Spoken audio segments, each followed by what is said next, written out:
Coach Johnson and his team have their sights set on reclaiming the provincial title in February. During the following month, in March, Fanshawe College will be hosting the CCAA National Men's Volleyball Championship, a perfect opportunity for the Fanshawe Falcons to win a national title here at home.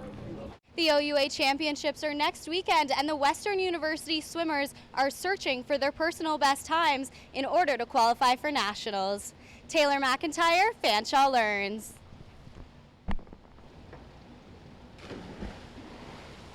Neighbors say it has been a long night here on the east end of London. Shortly after 1:20 a.m., there was a reported fire here at 402 Boulay Street in the east of London.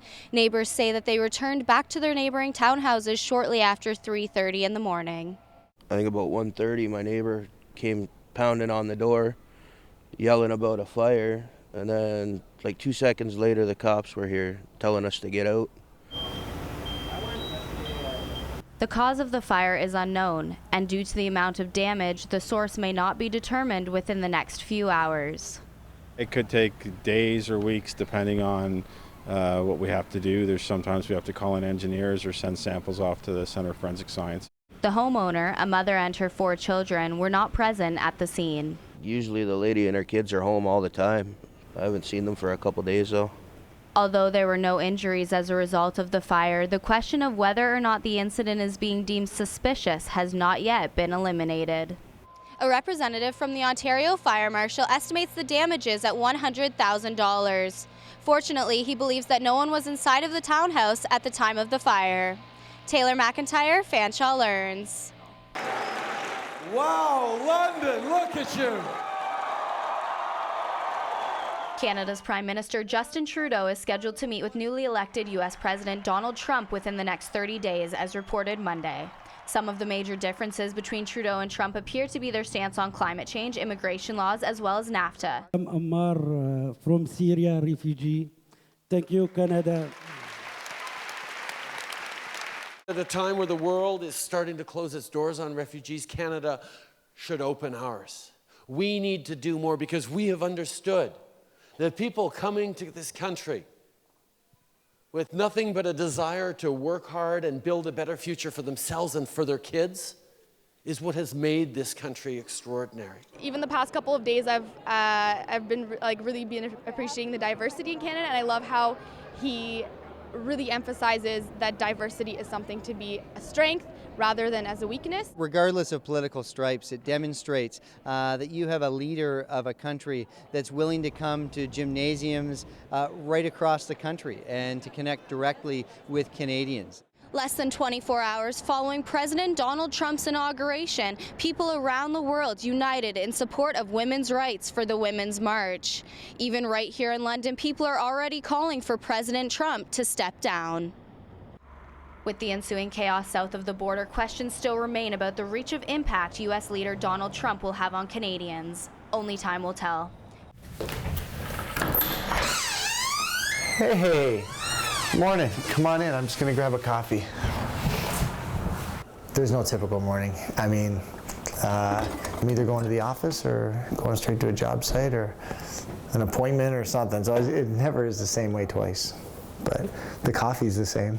Everything else, it's great. It looks. I know I'm biased, but I think there's nothing really I would change. I do the quotes and the estimating. I work on the permits and the drawings and, trying to help the job run smoothly. It's pretty much a straight stud wall Pete.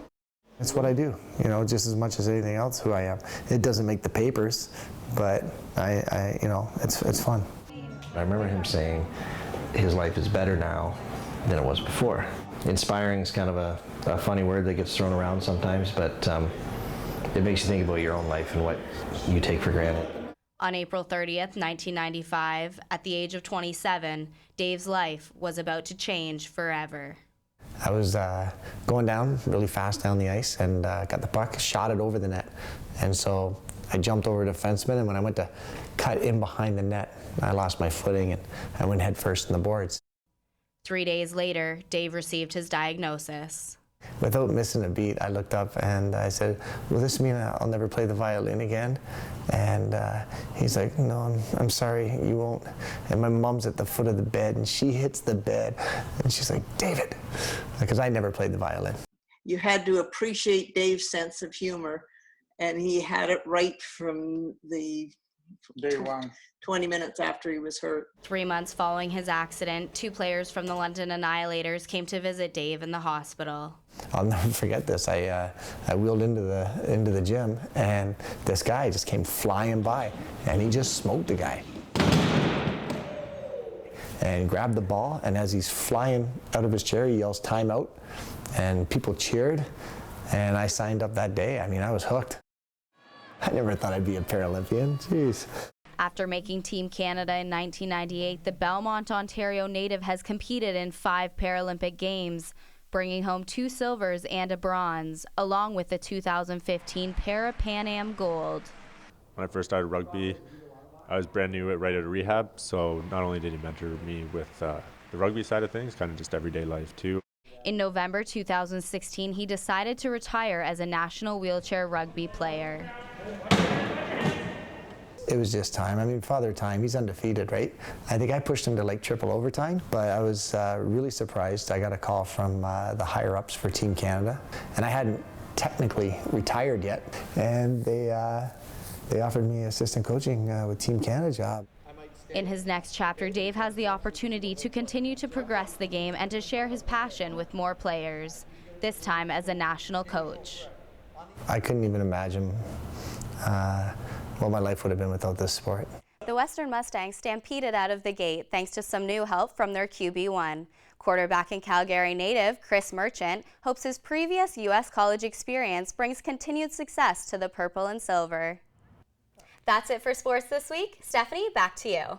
What an incredible story about Western's new quarterback. It really is. Chris Merchant comes in here with 2 years of playing experience from the States. He's used to a quicker paced game, and so I think that can only really benefit the Mustangs in the long run. Bier, Bratwurst, Dirndl, Lederhosen, Gemütlichkeit. The authenticity of London's Oktoberfest is what attracts so many people here, throughout the city as well as throughout the province. Lucas and Christian are true, authentic Germans, straight from the home of Oktoberfest, Munich, Germany. I enjoy and I drink much beer. I like Canadian and I like Canada, so I enjoy. As the Oktoberfest experts, Lucas and Christian were pleased with their German experiences in Canada, except for just one thing. The tables are just not made for dancing on them, so that's a problem. It's more like rock music and not like yeah, you know? I'm joined now by Seth Marcasio, Fanshawe's cross-country champion. Seth, congratulations and thank you for joining me. Oh, thank you. So if you can tell me about the race that you just competed in the CCAA National Championship. What was going through your mind when you crossed the finish line with no one else around you, 20 seconds ahead of the second place finisher? And where do you go from here? So what are your next steps? Fanshawe College is still basking in the glow of their National Baseball Championship, the first title in league sport for the college in 35 years. Our Mitch LaPlante spoke with the head coach as he shares the emotional story of Fanshawe's historical day.